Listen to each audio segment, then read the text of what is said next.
Okay, welcome to week number 2. Good morning, good afternoon, whenever you're viewing this. I'm excited to start our next topic after doing the introductions last week. It was great to meet all of you, and we'll go ahead and we'll jump right in.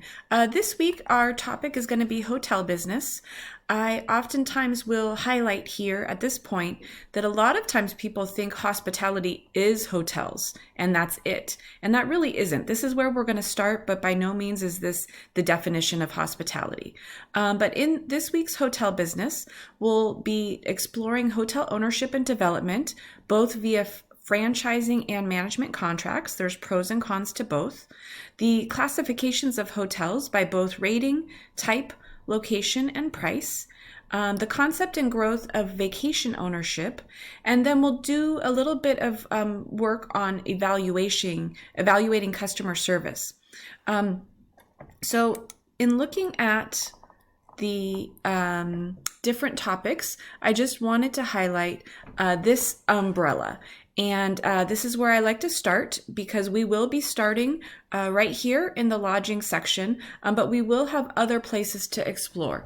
So if when you were saying that you were interested in other parts of the hospitality segment and not hotels, that you were going to be disappointed in this class, don't fear. This is just the first of many topics that we'll be exploring. I did also want to share some of the variety of career paths in hospitality, in any division of hospitality. Hotels, for example, could have senior executives, general managers, division managers, department managers, etc., as you see on the screen. And this can be the same not only for hotels, but in other segments of the hospitality industry.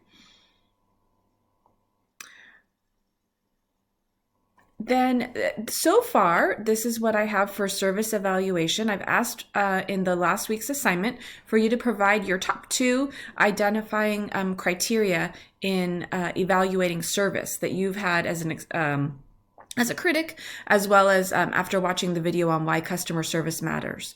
So those service evaluation criteria points are attitude, availability, personalized service or personalized connection, credibility, consistency, the ability to listen to customers, the overall experience, and then answering the question, would I recommend this to friends or would I go back?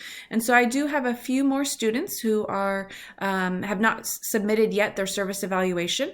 So once this is finalized, we'll be able to go to the activity that's going to be actually all semester long to be able to provide service evaluations of any interactions that you have, either as a customer or if you're employed in a service capacity and want to share it from that lens as well. So again, as I was saying, the umbrella will serve us well, and we're starting here with lodging, and we'll be able to explore many different areas throughout the semester. I did also want to highlight a couple of activities. So I do have some information for you to watch, a video as well as some pages of information, and then some activities to do, including participating in some discussion guides and thinking about how hotel business has been impacted by COVID.